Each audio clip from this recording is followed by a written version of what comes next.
여러분, 출애굽기는 이스라엘의 구원 역사의 그 첫 출발점에서 시작을 합니다.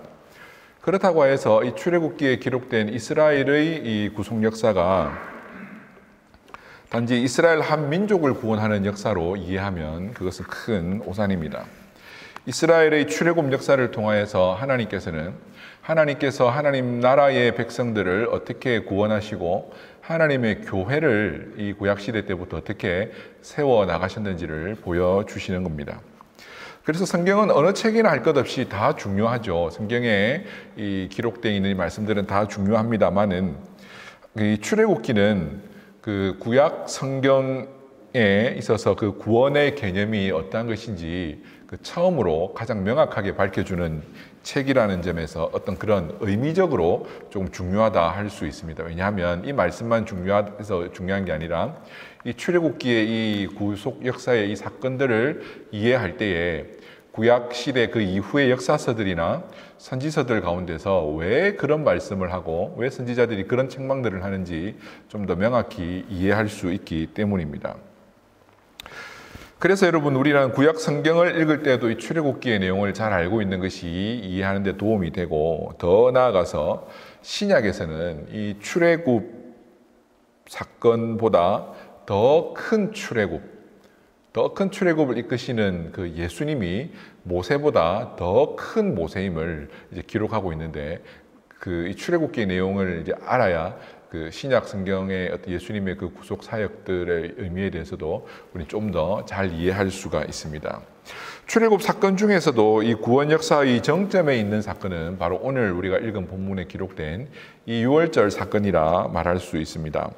마태복음 26장 17절이나 마가복음 14장 12절, 그리고 누가복음 22장 7절에서 8절 등은 예수님과 제자들이 행했던 그 마지막 그 만찬의 식사를 유월절 식사임을 이렇게 밝힙니다. 뿐만 아니라 요한복음 19장 36절에서는 예수님이 십자가에 달리신 이후에 이제 죽었는지 로마 군병이 이렇게 망치로 쳐서 다리를 부러뜨리려고 했지만 그렇게 하지 않았습니다. 그것을 이 유월절 식사 중에 있었던 규례 중에 양의 뼈는 꺾지 말고 그냥 통째로 먹어야 했거든요. 그 규례의 성취로 요한복음 19장 16절은 기록하고 있습니다.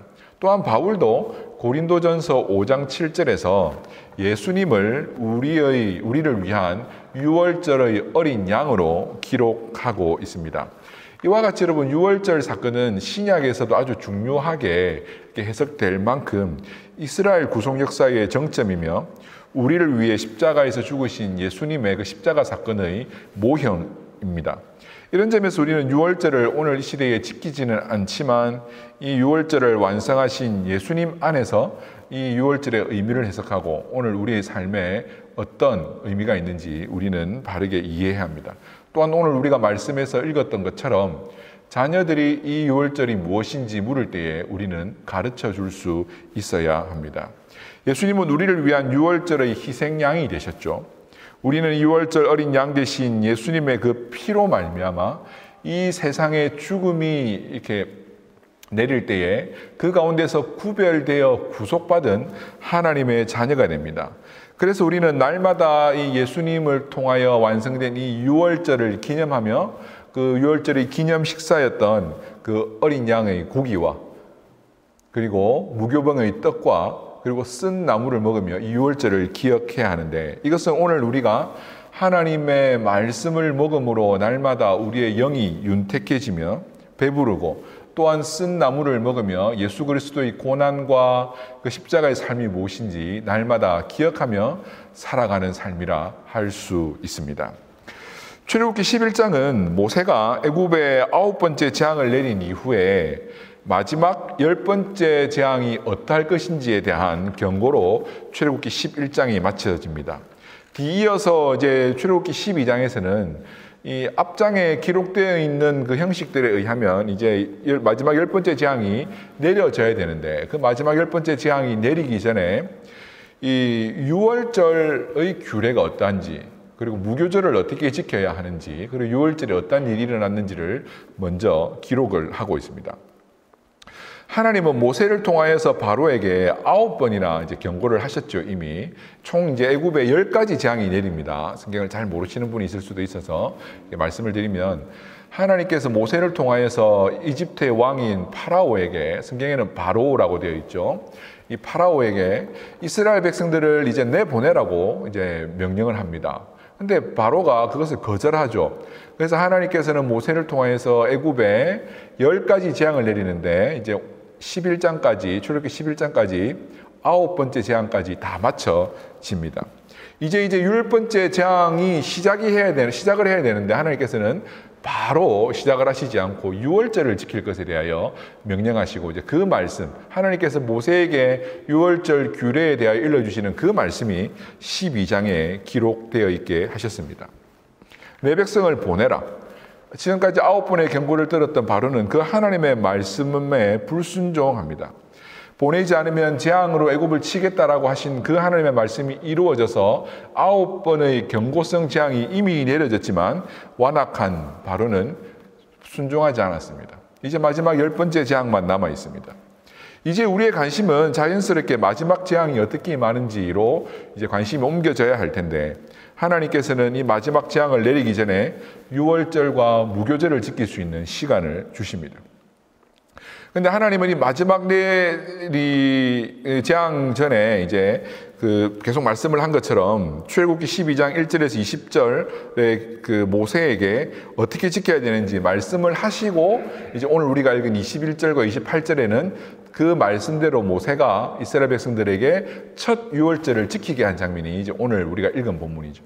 그러니까 앞에 1절부터 20절까지는 유월절을 어떻게 지켜야 하는지에 대한 하나님의 명령이고, 21절에서 28절은 실제로 어떻게 지켰는지에 대한 기록입니다. 이제 이것을 이해하시면 뭐 중복되는 두 가지가 아니라 이제 왜 이렇게 기록이 되었는지 여러분 성경을 읽으실 때 이해하실 수 있는데, 왜 바로 10번째 재앙으로 넘어가지 않고 이 말씀을 기록하셨냐 하면은, 이는 이 유월절이 마지막으로 애굽에 내려질 그 10번째 재앙을 통한 이스라엘의 구원과 깊은 연관이 있기 때문입니다. 애굽의 장자들이 죽어나가는 무서운 10번째 재앙이 애굽에 임했을 때에 하나님은 그 무서운 재앙이 이스라엘의 집에는 들어가지 않고 건너가게 하셨습니다. 그래서 이제 이것을 한자로는 넘어갔다 해서 유월, 영어로는 Passover, 이제 죽음이 넘어갔다라는 의미에서 유월절이라고 부르고 있죠. 그래서 여러분, 여호와 하나님은 모세와 아론에게 이 유월절 규례에 대해서 말씀하시면서 출애굽기 12장 2절 말씀을 보시면 이 달의 시작, 즉 해의 첫 달이 되어야 한다라고 말씀하시고 있습니다. 유월절은 이스라엘의 3대 절기, 그러니까 유월절, 그리고 맥추절, 칠칠절 중에 가장 앞서 있는 봄에 있는 절기입니다. 히브리 달력으로는 니산월이라고 하는데 오늘날의 3월과 비슷한 시기입니다. 니산월 14일 저녁에 유월절을 지키고 그 날로부터 일주일간 무교절을 이어서 지켜야 합니다. 3대 절기 중에 나머지인 맥추절과 칠칠절은 전부 다, 수장절은 전부 다 농사와 관계된 거예요. 추수와 관계된 거예요. 그런데 이 유월절은 가장 만물이 소성하는 이제 봄에 가장 앞선 시기에 있는 절기인데요. 그래서 이 유월절이 있는 달을 해의 첫 달로 삼으라고 하신 그 의미와도 이 봄의 의미와 사실은 연결이 된다고 볼 수 있겠죠. 하나님은 유월절이 있는 이 3월, 즉 니산월을 그 해의 첫 달로 여기라고 그렇게 이스라엘에게 명령하십니다. 왜 그렇습니까? 이 달이 이스라엘에게 있어서 아주 중요한 날이기 때문이겠죠. 모든 장자가 죽을 때에 죽음의 권세가 그 애굽 땅을 뒤덮었을 때에 하나님은 이스라엘에게만 이 죽음의 권세가 들어가지 못하도록 건너가도록 하셨습니다. 그래서 이들에게는 이 달이 그들의 삶에 이제 첫 해의 구분점으로 삼아야 하는 것이죠. 지금까지는 애굽의 노예로 살던 이스라엘이 이제 유월절을 통하여서 생명을 얻고 자유인이 됩니다. 마지막 10번째 재앙으로 애굽 전역에 처음 태어난 사람이나 짐승이 다 죽어갈 때에 하나님은 이스라엘을 구원해 주셨습니다. 그래서 이날은 이제 해의 첫 달, 그들의 인생의 첫 출발점이 되는 것입니다. 사랑하는 성도 여러분, 여러분의 인생의 전과 후를 나눌 만한 그런 중요한 기념일이 있습니까?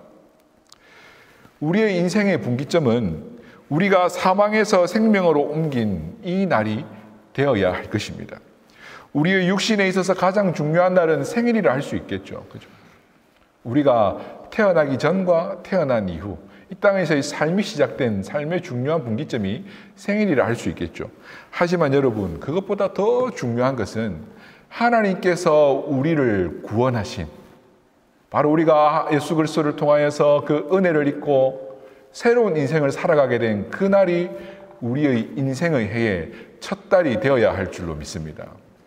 사망의 종로로 타던 우리들을, 마귀의 권세 아래 종로로 타던 우리들을 하나님이 하나님의 자녀로 삼아주신 그것이 우리의 인생의 가장 중요한 삶의 분기점이 되어야 한단 말입니다. 우리가 예수님을 만남으로 구원받은 그때가 우리의 인생의 첫 달이 될 줄로 믿습니다.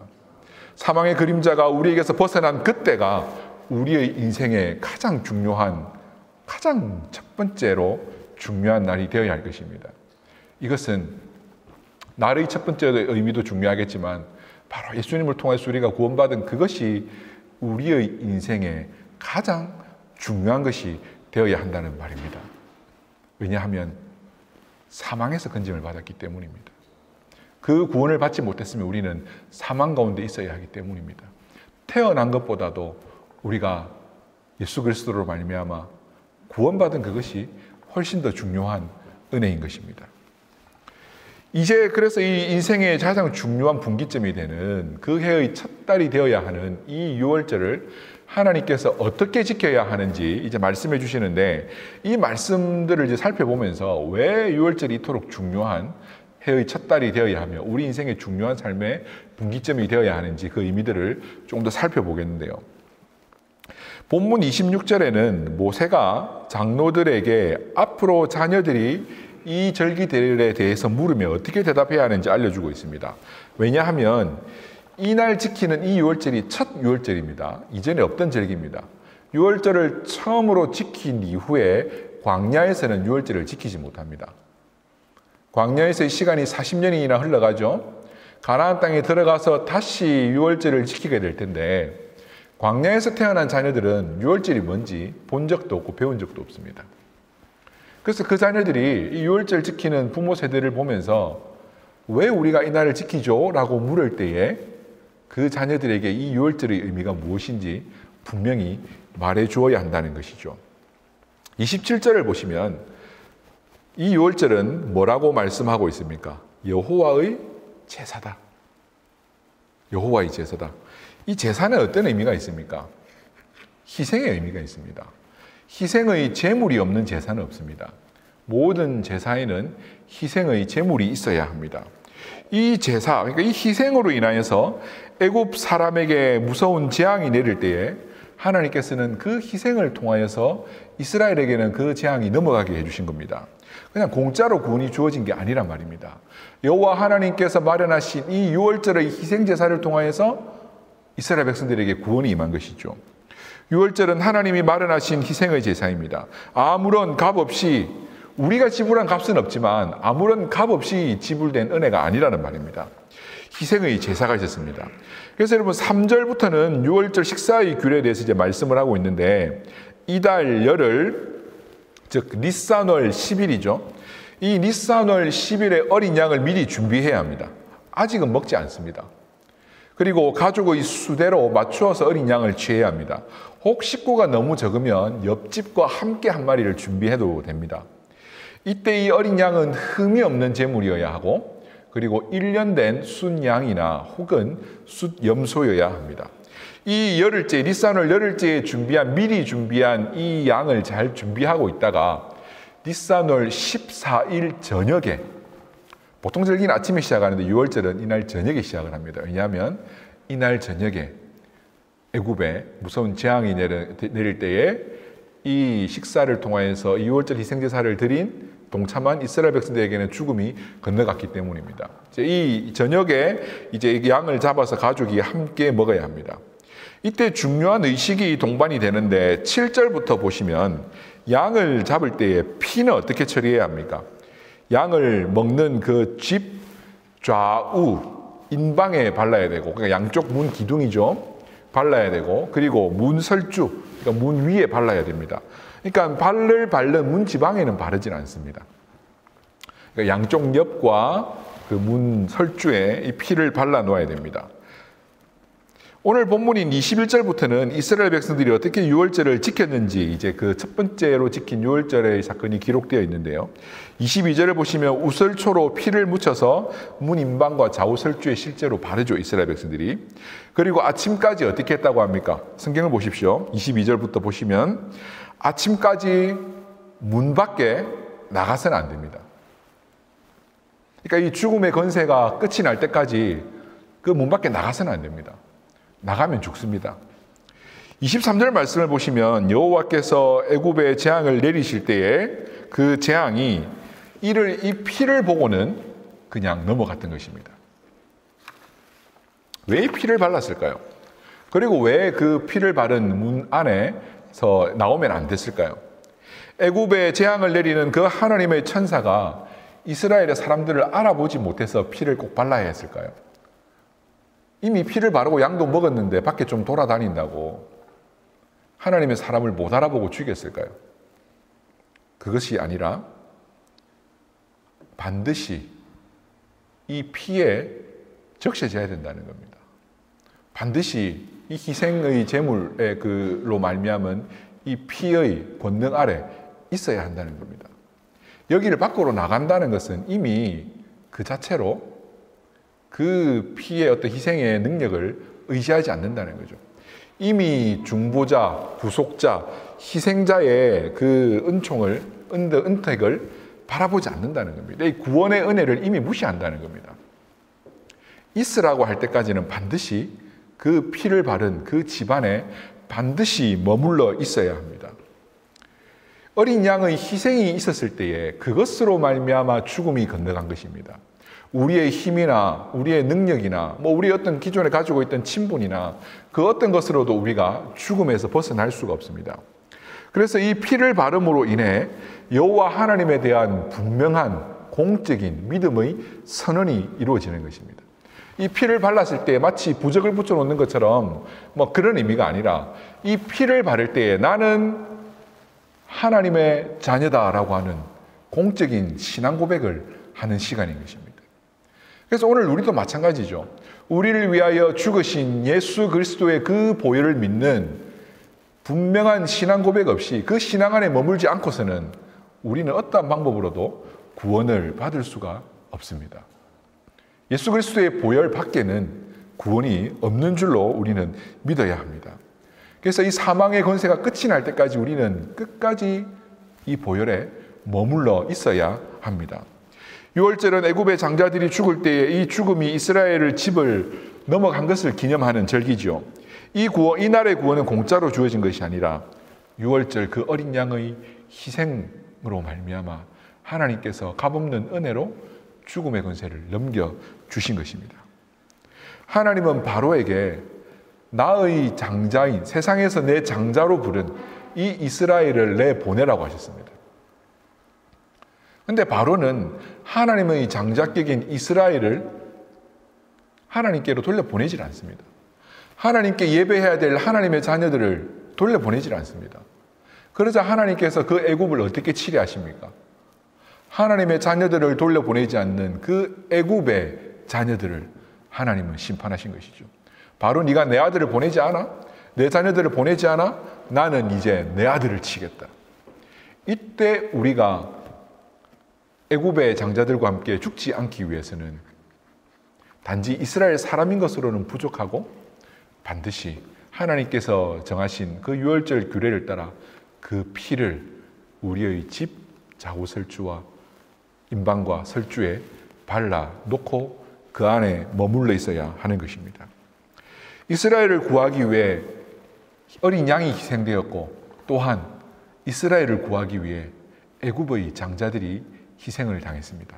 물론 이 애굽의 장자들이 희생을 당한 것이 그 이스라엘을 위한 희생의 제물이 되었다라는 그 구원을 위한 속죄의 제물이 되었다는 의미는 아닙니다. 하지만 기억해야 할 것이 있는데, 이스라엘 백성들이 건짐을 받기 위해서, 노임을 받기 위해서 하나님께서 이 세상의 그 자녀들을, 사단의 종로를 타는 그 마귀의 건세에 묶여있는 자들을 심판하신다는 것을 우리는 기억해야 합니다. 우리의 구원이 그냥 아무런 희생 없는, 심판 없는 구원이 아니라 누군가의 희생과 심판과 죽음에서 우리가 건짐을 받았다라는 것을 이 유월절 사건을 통해서 우리는 기억할 수 있는 것이죠. 하나님의 구원은 전적인 하나님의 은혜입니다. 우리에게는 아무것도 내세울 것이 없습니다. 하지만 우리를 대신한 희생을 통한, 그 희생 제물을 통한 구원과 또한 그 희생 제물을 우리가 믿고 의지하여 구원받을 때에 믿지 않는 자들은 분명히 죽어갔음을 우리는 이 유월절 예식을 통해서 우리는 기억하고 우리가 이 은혜 안에 머물러야 함을 늘 기억해야 할 것입니다. 밤이 새도록 우리가 하나님 앞에 완전히 서는 그날까지 절대로 이 구원을 위한 보혈 그 밖으로는 나가서는 안 되는 것입니다. 그리고 이 유월절은 희생 제사를 넘어서 이제는 기념 식사의 자리로 나아갑니다. 자, 순서를 좀 다시 짚어드릴게요.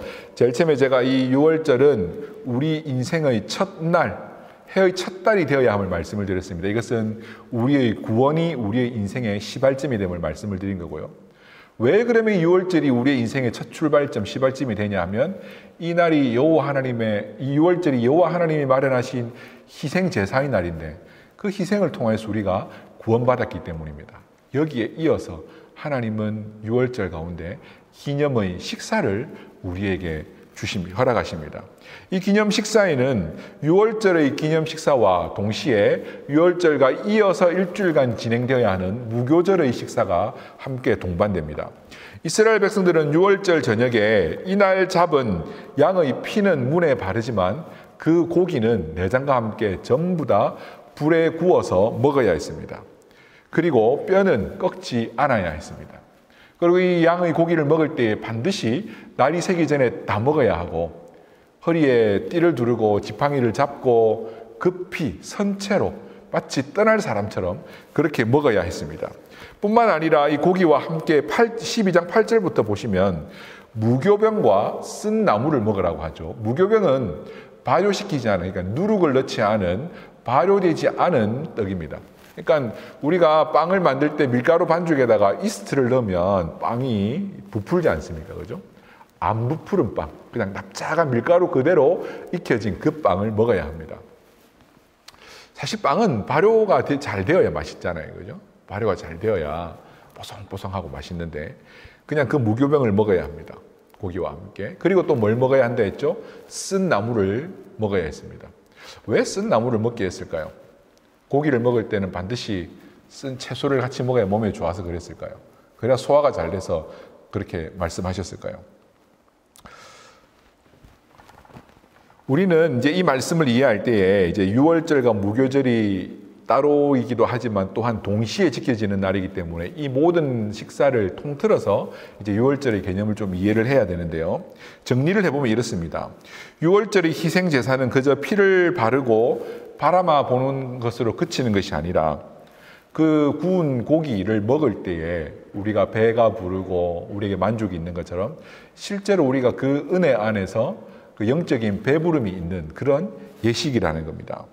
먹되 아침이 되기 전까지 먹어야 하죠. 11절의 말씀처럼 허리에 띠를 띠고 발에는 신을 신고 손에 지팡이를 잡고 급히 먹어야 합니다. 마치 이태리에 그 낮에 일하는 노동자들이 뭐 주변에 가게 가서 그냥 빠니니 하나 사서 그냥 길에서 간단하게 먹고 다시 일하러 가는 것처럼 급히 떠날 사람처럼 먹어야 하는 것이죠. 애굽에 머물 사람처럼 먹어서는 안 된다는 겁니다. 무엇을 의미하겠습니까? 이 희생의 제사는 거기에 앉아서 살 사람처럼 머뭇머뭇거리고 그냥 여유있게 유유자적하면서 먹고 마시며 즐기는 건 아니라는 겁니다.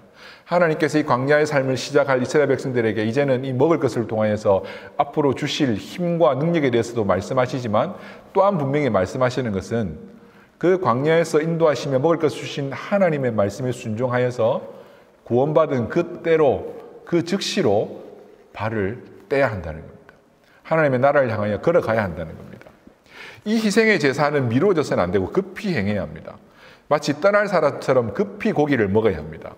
이 의미는 무교병을 먹는 것에서 좀 더 의미가 부각되는데, 무교병은 왜 무교병을 구워 먹었겠습니까? 발효시킬 틈이 없는 거죠. 그날 밤에 급히 먹고 떠나야 되는데, 이제는 이 떡과 고기를 먹고 떠나야 되는데 뭘 그 발효시키고 할 시간이 없다는 거죠. 세상에 머무를 수 없다는 거예요. 애굽에 머무르서는 안 된다는 겁니다. 이 두 가지 의미를 볼 수 있는데, 발효에 대한 의미로서 우선 시간적인 의미를 볼 수 있고, 발효시키고 할 시간이 없다는 것이고, 또 하나는 신약 성경에 보면 이 누룩은 어떤 그 유대인 율법 교사들의 어떤 외식하는 것, 좀 말씀과 다른 불순적인 것, 불순한 요소들을 이제 누룩이라고 하거든요. 그래서 너희는 유대인들의 누룩을 본받지 말라, 그렇게 말씀하시거든요, 예수님께서. 그런 의미들을 부각시켜 볼 때에 이 세상의 가치나 그런 것들을 의미 있게 두지 말라는 겁니다. 하나님께서 우리를 구원하실 때 즉시로 그것을 버리고 떠나야 한다는 것이죠. 우리가 왜 세상에서 즉시로 떠나지 못하고 미적미적 되겠습니까? 그것은 세상의 누룩이 같이 있어 보이기 때문입니다. 하나님의 말씀에 발효되지 않은 그 떡을 먹는 것보다 발효된 세상의 떡이 더 맛있어 보이기 때문에 우리는 그 즉시로 일어서지 못하고 미적미적 거리며 살아갈 수밖에 없는 것이죠. 여기다가 여러분, 그 쓴 나물까지 먹는데요. 이 쓴 나물에는 또 어떤 의미가 있겠습니까? 쓴 나물은 말 그대로 고통을 기억하라는 것입니다. 이스라엘 백성들이 애굽에서 살 때 어떻게 고통 가운데 살았는지, 우리가 구원받은 이후에 자주 구원받기 이전의 삶으로 돌아가려고 합니다. 내가 왜 이렇게 신앙생활 열심히 하고 살지? 내가 왜 이렇게 너무 착하게 사는 것 아닌가? 왜 이렇게 살아야 하는가? 하고 아쉬울 때가 있습니다.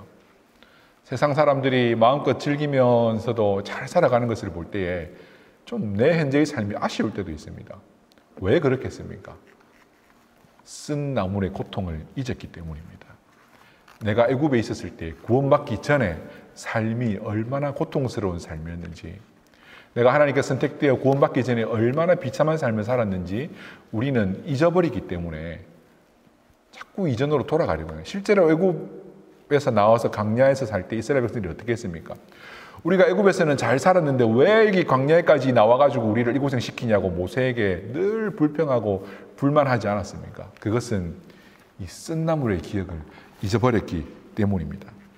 하나님은 우리에게 희생의 제사를 통하여서 그것을 단지 기념만 하게 하신 것이 아니라 실제로 그 기념 식사를 통하여서 그것이 우리의 삶에 얼마나 큰 은혜요, 축복인지 느끼게 하십니다. 실제로 그 양의 고기를 먹을 때에, 무교병의 떡을 먹을 때에 배부름으로 인하여서 그 힘으로 광야를 걸어갈 수 있는 힘을 주심으로 하나님은 우리의 삶의 구원이 얼마나 큰 은총인지 느끼게 하십니다. 하지만 그 은총은, 그 은혜는 우리의 고통도 함께 있었다라는 것을 기억해야 합니다. 우리의 고통이 씻겨지고 하나님께 주신 은혜였다라는 것을 기억해야 합니다. 우리는 우리의 어린 양이 되셔서 우리를 위하여 살을 찢어주시는 그리스도의 살을 먹을 때마다 예수 그리스도의 그 고난을 기억해야 합니다. 우리에게 살을 찢어주시고 피를 흘리신 예수님은 십자가에서 고난받으신 어린 양이셨습니다. 우리의 죄의 고백은 쓰지만, 우리의 버려야 될 과거의 그 삶들은 쓰지만, 그 쓴 나물을 먹을 때 하나님은 또한 우리에게 그 기념 식사를 통하여서 주시는 그 풍성함을 또한 주시는 것이죠. 우리가 쓴 나물을 먹지만 그 쓴 나물을 먹으면서 우리의 과거를 기억하고, 우리가 어떻게 구원을 받았는지 기억하고, 나를 위하여 예수 그리스도가 얼마나 고난을 받으셨는지 기억하면서 우리의 삶을 우리가 돌아볼 때에, 비록 우리가 쓴 나물을 먹지만, 예수 그리스도와 함께 걸어가는 그 십자가의 길은 쓰지만, 그 고난의 쓴 나물은 우리의 삶을 꿀송이보다 더 달콤한 인생으로 바꾸어 주시는 것입니다. 바로 하나님의 이 구원의 은혜 가운데 비록 쓴 나물이 기억되어야 하지만 우리가 기억해야 할 것은, 하나님은 그 쓴 나물을 통하여서 우리의 삶을, 쓴 나물 같은 우리의 인생을 꿀과 같은 단 인생으로, 달콤한 인생으로 바꾸어 주신다는 겁니다. 그것이 바로 유월절에 드러난 하나님의 구속의 은혜요, 오늘 우리 삶에 드러나야 될 예수 그리스도를 통하여 주어지는 구속의 은혜인 줄로 믿습니다. 우리 인생의 첫 출발점이 되어야 하며, 우리를 위하여 희생당하신 예수 그리스도의 그 희생 제사를 기억해야 하며, 또한 우리에게 주시는 그 기념 식사인 양의 고기와 발효시키지 않은 그 무교병과 우리의 죄를 기억나게 하는 그 쓴 나물들을 통하여서 우리는 날마다 우리의 인생에 달콤한 은혜를 주시는 그 하나님이 주시는 그 양식을 먹으며 살아갈 수 있는 것이죠. 유월절과 무교절을 지킴은 여호와 하나님께서 이스라엘을 애굽에서 건져내셨음을 기억하는 절기입니다. 여호와 하나님이 애굽 땅을 치실 때에 유월절 어린 양의 피를 보고서 이스라엘 백성들의 집을 건너가셨습니다. 그래서 그들은 그 희생을 기억하며 그 은혜를 기억하며 어린 양을 매년 잡아 먹어야 했습니다.